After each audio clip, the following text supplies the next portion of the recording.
मेरा पढ़ाई दिल नहीं लगता था तो माँ कहती कि अगर तुम पढ़ोगे नहीं तो कल को मीनल की बेटी को घर की नौकरानी कैसे बनाओगे।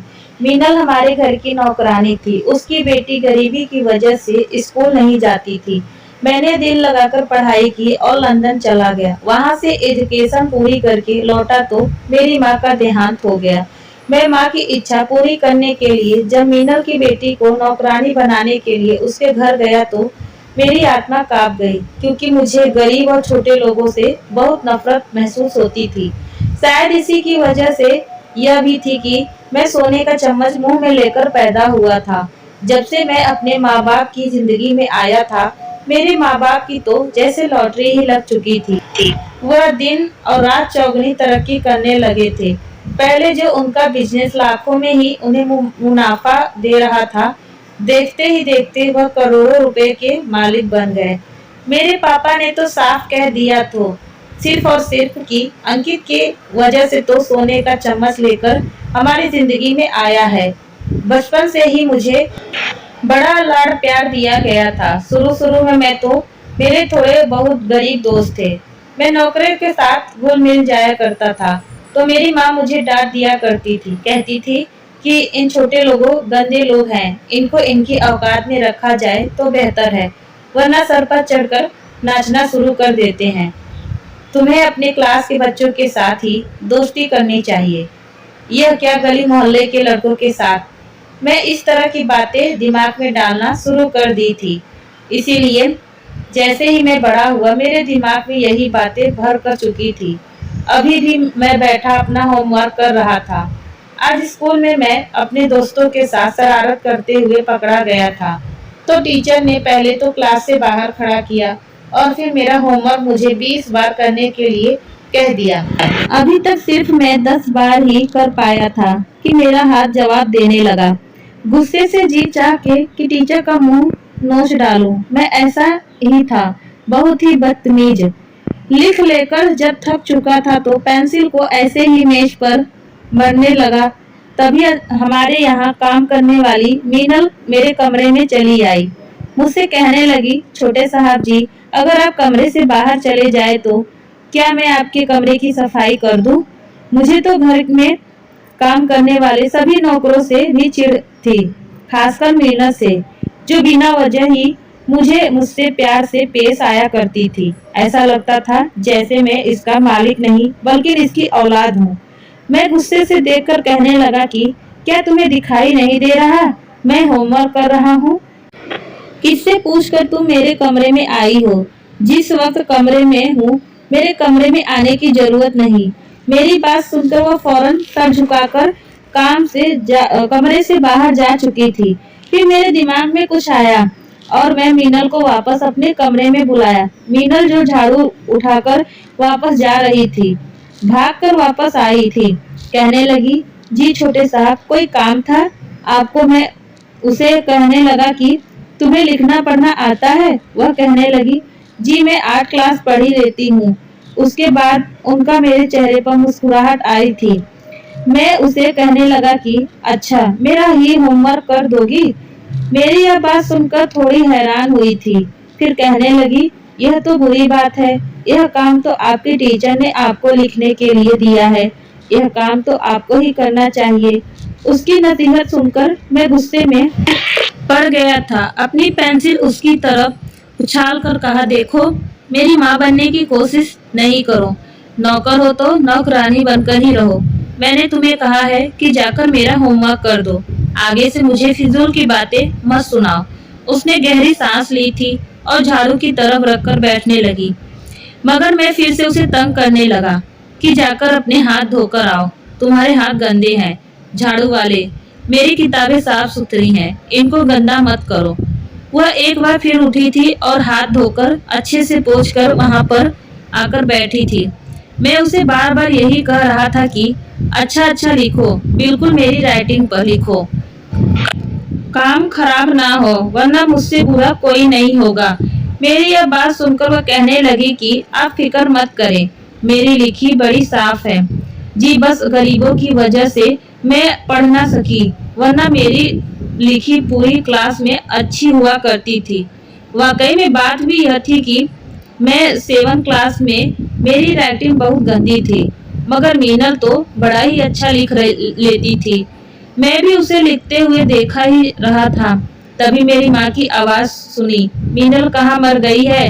तुझे मैंने कहा था कि मेरे लिए फलों का जूस निकाल कर लाओ, बहुत कामचोर होती जा रही है, अब कहाँ घुसी बैठी हो? मेरी माँ की आवाज सुनकर मैं थोड़ा घबरा गया था। अगले ही पल अपनी कॉपी और पेंसिल फौरन मीनल के हाथ से छीन ली। तभी मेरी माँ भी कमरे में दाखिल हुई। जब फर्श पर मीनल को आराम से बैठे देखा तो वह गुस्से से लाल हो चुकी थी। इससे पहले कि वह कुछ बोलकर मेरी माँ को बताती है, कहने लगा कि देख लो माँ, मीनल कितनी है अधर्मी और बदतमीज हो चुकी है। वह जब काम करने के यहाँ आराम से मेरे पास बैठी हुई है, अपने दुखड़े रो रही है। कितनी बार कहा है इन गरीब भूखे लोगों को घर से निकाल दो जो इस तरह की हरकतें करते हैं। मेरा भी वक्त बर्बाद कर दिया। मीनल के तो हैरत से मुझे देख रही थी, कहने लगी कि छोटे साहब झूठ क्यों बोल रहे हैं? मालकिन को बताते क्यों नहीं कि आपने ही मुझे यहाँ पर बैठाया था ताकि मैं आपका होमवर्क कर सकूं।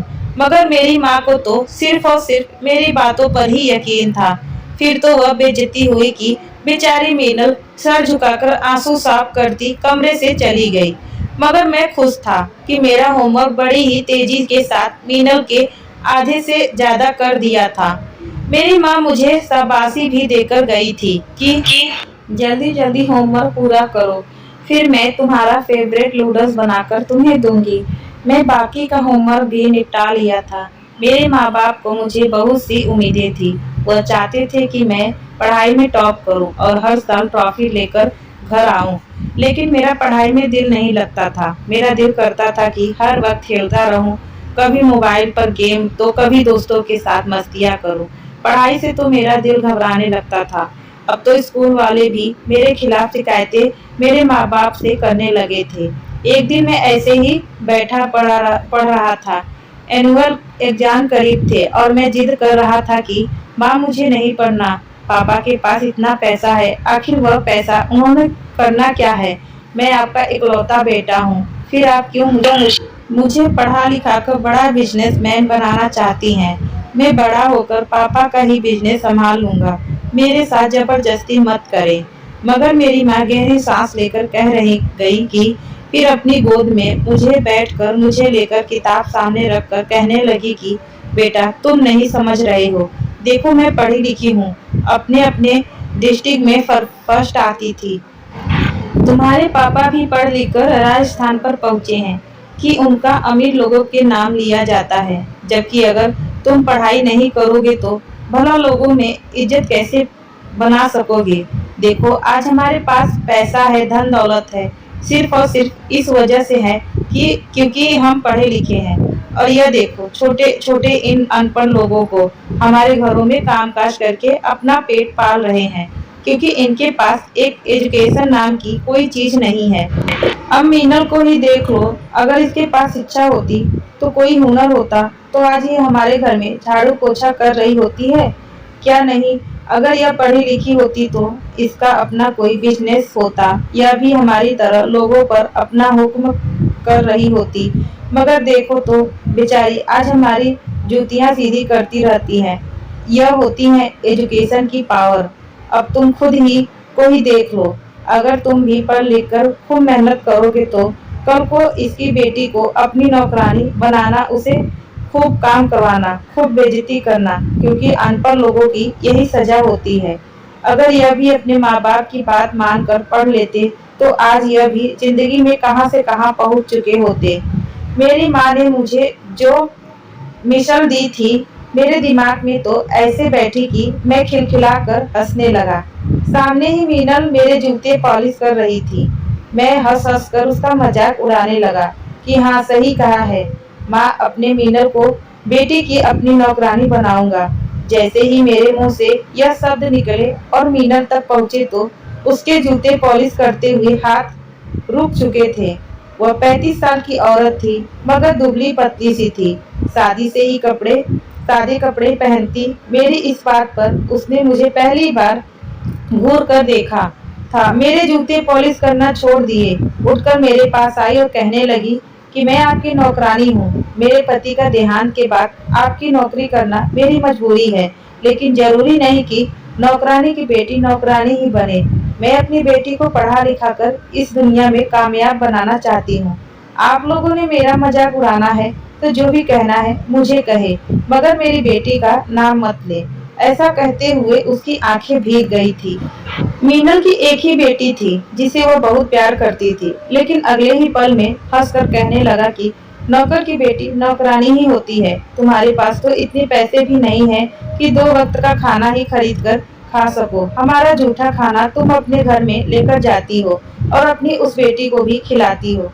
पढ़ाई के खर्चे जानती भी हो कि कितने हैं। तुम भला कहाँ से अपनी बेटी को कुछ पढ़ा पाओगे। तुम तो सिर्फ हमारी जूतियाँ सीधी करने के लायक हो, और देखना तुम्हारी बेटी भी मेरी जूतियाँ सीधी करेगी।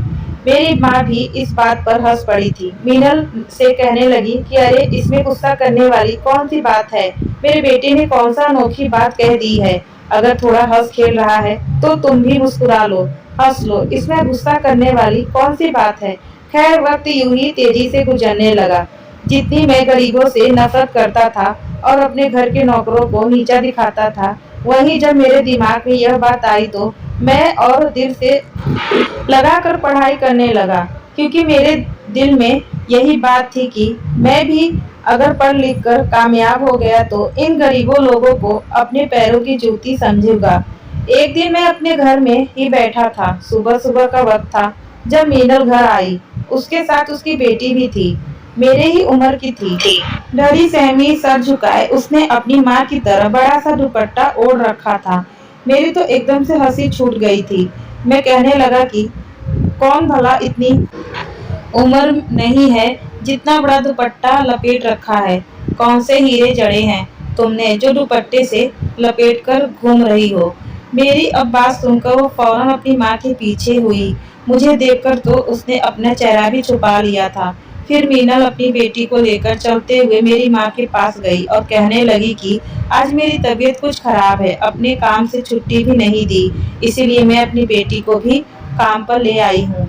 मीनल की बेटी का नाम संगीता था। देखने में भी अच्छी खासी थी, लेकिन थी तो गरीब की ही बेटी। मैंने तो सोच लिया था कि आज तो मैं इसकी नाक में दम करके रख दूंगा। मीनल झाड़ू लगा रही थी और अपनी बेटी से कहा कि जाकर किचन में बर्तन मांज दो, तो उसकी बेटी किचन में बर्तन धो रही थी। जब मैं चलता हुआ किचन में आ गया, वह अपने ही ध्यान में बर्तन धो रही थी।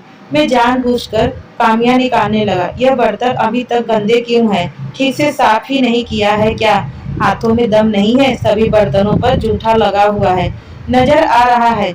बर्तनों में अगर जरा भी गंदगी हुई तो मैं तुम्हारे हाथ चूल्हा जलाकर इसके ऊपर रख दूंगा। तुम्हें अकल आएगी कि काम कैसे करना है। वह तो सहम गई थी, कहने लगी कि नहीं छोटे साहब, मैं जल्दी जल्दी ये सारा कुछ साफ कर दूंगी, आप ऐसा मत करना। वह तो एक एक प्लेट को भी 10-10 बार धोने लगी। मैं वहीं पर खड़ा होकर उसे देखता रहा।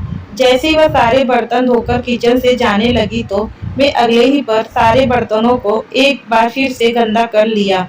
कुछ प्लेट जमीन पर गिरा दी। बर्तन टूटने की आवाज पर तो एक शोर मचक खड़ा हो चुका था। यह महंगा डिनर सेट था जो मेरे पापा खास जापान से अपने अमीर दोस्तों के लिए मंगवाया था। अभी तक एक बार इस्तेमाल हुआ था। शोर की आवाज सुनकर मीनल और मेरी माँ भी आ चुकी थी। जब माँ ने इतना महंगा डिनर सेट टूटा हुआ देखा तो मीनल की बेटी को बहुत मारा। मीनल आगे बढ़कर हाथ जोड़ने लगी और मार अपने जिस्म पर सहने लगी। कहने लगी कि मेरी बेटी को कुछ मत कहे, इससे गलती हो गई, इसकी जगह मुझे मार ले। जबकि मैं दूसरी तरफ खड़ा हंस रहा था। बड़ी ही शिकायती नजरों से संगीता ने मुझे देखा था, लेकिन उसे बोली कुछ नहीं कहा। मैं जानता था कि मैं जो कुछ किया है गलत किया है, लेकिन फिर भी यही कह रहा था कि इन गरीबों के साथ बिल्कुल ऐसा ही होना चाहिए। वक्त ऐसे ही गुजरता गया। मेरे दिल में इन नौकरों के लिए जरा भी इज्जत नहीं आई थी। मैं तो इनको बिल्कुल कीड़ा मकोड़ा ही समझता था। पढ़ाई में काफी ठीक हो चुका था। फिर आगे की पढ़ाई के लिए मेरे पापा ने मुझे लंदन भेज दिया। 4 साल तक मैं लंदन में ही रहा। किसी चीज की कोई कमी मेरे पापा ने मुझे होने नहीं दिए। बाकायदा मुझे वहाँ पर अपना फ्लैट लेकर दिया था। मैं अपने दोस्तों के साथ खूब मौज मस्ती करता रहा। किसी तरह की कोई रुकावट और पाबंदी नहीं थी। एजुकेशन पूरी करने के बाद जब मैं वापस इंडिया आया तो जो बात मुझ पर खुली उसने तो मेरे खुशियों को फीका कर दिया था। मेरी माँ की तबीयत काफी खराब रहने लगी थी। दवाई लेती तो ठीक रहती, मगर फिर तबीयत खराब हो जाती थी। मेरे वापस आने पर पूरे परिवार ने एक बहुत बड़ी पार्टी रखी गई थी। मेरे माँ बाप के दोस्तों की कई लड़कियां मुझे देखकर लट्टू हो रही थी। खैर सारा खेल पैसे का था। मेरे पास पैसा था, वह मुझसे ज्यादा मेरे पैसों की आशिकी थी। लेकिन मैं किसी को कोई खास भाव नहीं डाल सका।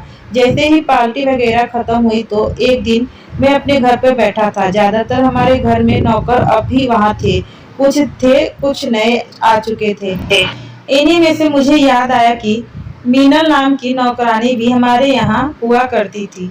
उसका सोचकर तो मैं हंसने लगा था, क्योंकि सभी नौकरों में से एक वही थी जिसे मैं हद से ज्यादा तंग किया करता था। मैं हंसकर अपनी माँ से कहने लगा कि माँ, मीनल नाम की नौकरानी हुआ करती थी। क्या वह यहाँ पर काम नहीं करती? मर वर गई है। मेरी बात सुनकर मेरी माँ कहने लगी कि नहीं नहीं, वह भी अब अक्सर बीमार रहने लगी है। बहुत कम पर काम करने के लिए आती है। कभी कभार तबीयत ठीक हो तो आ जाती है, वरना हफ्तों तक नहीं आती। माँ की बात सुनकर मैं हाँ में हाँ सर हिला दिया था कि तभी मुझे अपने बचपन की बात याद आई, जो मुझसे माँ ने कहा था कि पढ़ लिखकर बड़े आदमी बन जाओ ताकि मीनल की बेटी को अपनी नौकरानी बना सको। मैं हंसकर माँ से कहने लगा कि माँ, क्या मीनल की वह बेटी यहाँ पर काम करने नहीं आती? आपने मुझे तो कहा था कि मैं उसे अपनी नौकरानी बनाऊंगा। इस बात पर मेरी माँ हंस पड़ी थी। कहने लगी कि हाँ बेटा, ऐसी ठीक है। वह मीनल उसे दिन बस अब पहले और आखिरी बार उसे इस घर में अपनी बेटी संगीता को लाई थी। उस दिन के बाद से तो उसकी बेटी को मैंने कभी इस घर में नहीं देखा ही नहीं। हो सकता है अपनी बेटी को उसने विदा कर दिया हो। माँ की यह बात सुनकर अगले ही पल मैं सीरियस हो गया था। कहने लगा कि नहीं माँ, मैं उस लड़की को अपने घर की नौकरानी बनाकर ही रखूंगा। आखिर मीरा खुद को समझती क्या थी? खुद तो नौकरानी थी, गरीब थी, फिर भी कैसी अकड़ है कि उसने अपनी बेटी को हमारे घर की नौकरानी नहीं बनाया। मैं तो उसकी बेटी को इस घर की नौकरानी बनाकर ही रहूंगा, चाहे जो भी करना पड़े। मेरी बात पर मेरी माँ कहने लगी कि हाँ ठीक है, चलो जाओ, अगर मीनल मानती है तो ले आओ। वैसे भी सभी नौकर तो बूढ़े हो चुके हैं, कोई खास काम काज भी नहीं करते। कोई जवान ढंग की लड़की आएगी तो काम में भी फुर्ती आएगा। अगले दिन मैं जैसे ही शहर में आवारागर्दी करने के लिए निकला कि तभी मुझे मीनल की बेटी का ख्याल आया।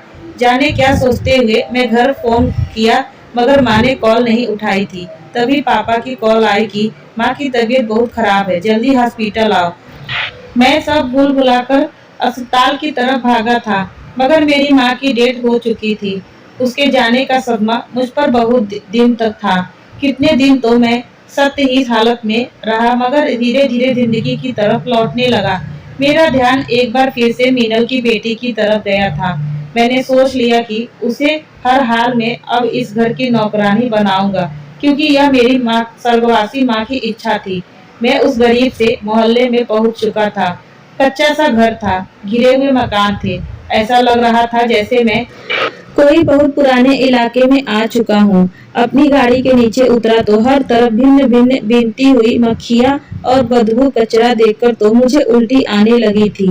मैंने दरवाजे पर दस्तक दी तो मुझे अपनी उंगली से भी जैसे घिन आने लगी थी। दरवाजे पर दस्तक दी तो कुछ देर दरवाजे पर एक मदहोश कर देने वाला आवाज गूंजी थी। कहने लगी, जी कौन? आवाज सुनकर तो जैसे मेरा दिल एक पल को सीने से रुक सा गया था। मुझे अपना दिल बड़ी तेजी से धड़कता हुआ महसूस हुआ। कितनी देर में चुप रहा, फिर मैंने कहने लगा कि क्या यह मीनल का घर है? अगले पल जवाब आया कि जी उन्हीं का घर है। आपको क्या काम है? मैं कहने लगा कि मुझे उनसे मिलना है। इतना सुनने के बाद दरवाजा थोड़ा सा खुला और एक लड़की ने झांक कर बाहर देखा। मैंने सिर्फ उसका हाथ आधा ही चेहरा देखा था। नजरों से नजरें मिली और जैसे ही मैं तो वहीं पर थम सा गया था। ऐसा लग रहा था जैसे मैं पहली बार इतनी सुंदर लड़की देख रहा हूँ। अगले पल मुझे यूं घूरती देखकर वो दरवाजा बंद कर चुकी थी। कहने लगी कि माफी चाहती हूँ, मैं आपको नहीं जानती। अगर आपको पता नहीं है तो बता दूंगी, मेरी माँ का कुछ दिन पहले ही देहांत हो चुका है।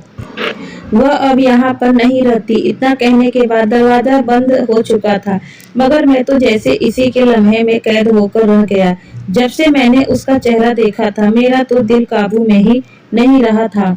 मैं तो उसे यहाँ पर नौकरानी बनाने आया था, मगर खुद ही जैसे उसका गुलाम होकर रह चुका था। उसमें वापस आने के बाद मैंने दरवाजा एक बार फिर से बजाया और कहने लगा कि मुझे घर के अंदर आने दो। आसपास के छोटे छोटे घरों के लोग नजरें उठा उठाकर मुझे देखने लगे थे। मैं दिल ही दिल में सोच चुका था कि बस शादी करूंगा तो इसी से। मैं वापस आकर जब अपने पापा से अपनी ख्वाहिश की इजहार किया तो वह गुस्से से लाल हो चुके थे। कहने लगे, तुम्हारा दिमाग तो ठीक है, क्या तुम एक नौकरानी से बेटी की इस घर की बहू बनाओगे? बिल्कुल नहीं, हमारे परिवार का नाम मलिया मत हो जाएगा। लेकिन मैं अपनी मर्जी का मालिक था। अपने बाप से भी लड़ पड़ा कि नहीं, शादी करूंगा तो सिर्फ और सिर्फ संगीता से। यह तो माँ की दी हुई सोच थी, जो मैं उसे इस घर की नौकरानी बनाना चाहता था। मगर जब उसे अपने सामने देखा तो मैं खुद ही उसका दीवाना होकर रह चुका था। संगीता अब एक नौकरानी की बेटी नहीं थी, बल्कि वह तो पढ़ लिख कर एक अस्पताल में नर्स की जॉब करने लगी थी। मीनल ने जैसा कहा था वैसा कर दिखाया। अपनी बेटी को सरकारी स्कूल में पढ़ाया लिखाया था। उसे इस काबिल बनाया था कि उसे दूसरे के झूठे बर्तन ना साफ करने पड़े, बल्कि उसे शिक्षा देकर आत्मसम्मान के साथ जीना सिखाया था। मेरे पापा ने तो साफ मना कर दिया था, लेकिन इसके बावजूद मैं अपनी जिद के पीछे नहीं जीता था। जब मैं शादी की बात संगीता से जाकर की तो वह हैरान थी। अभी वह मुझे डर रही थी। कहने लगी कि आप मुझसे बदला लोगे, मुझे तकलीफ पहुंचाओगे, जैसे आपने कई साल पहले किया था। मैंने कहा कि नहीं, मैं ऐसा कुछ नहीं करूंगा, बल्कि मैं तो तुम पर दिल हार बैठा हूँ। मैं उसके सामने घुटनों पर आ चुका था। मेरी देखकर मेरे पापा ने भी जिद मान ली थी। मेरे पूरे परिवार के सामने संगीता से शादी की थी और इस घर में अपनी पत्नी बनाकर ले आया था। मेरा बर्ताव सारे नौकरों के साथ अच्छा हो गया था। मैं उनके पैसों से मदद भी करने लगा। उनके साथ जमीन पर बैठकर चाय नाश्ता, यही तो शिक्षा दी थी, संस्कार थे, लिहाजा था, इज्जत थी, जो मैं मोहब्बत करके सीख चुका था। तो दोस्तों, इस कहानी को लेकर आपकी क्या राय है, कमेंट बॉक्स में जरूर बताइए। और अगर कहानी अच्छी लगी हो तो प्लीज लाइक करें और हमारे चैनल को अभी तक सब्सक्राइब ना किया हो तो जरूर कर लीजिए। तो मिलते हैं एक ऐसी मोटिवेशन कहानी के साथ, तब तक के लिए धन्यवाद।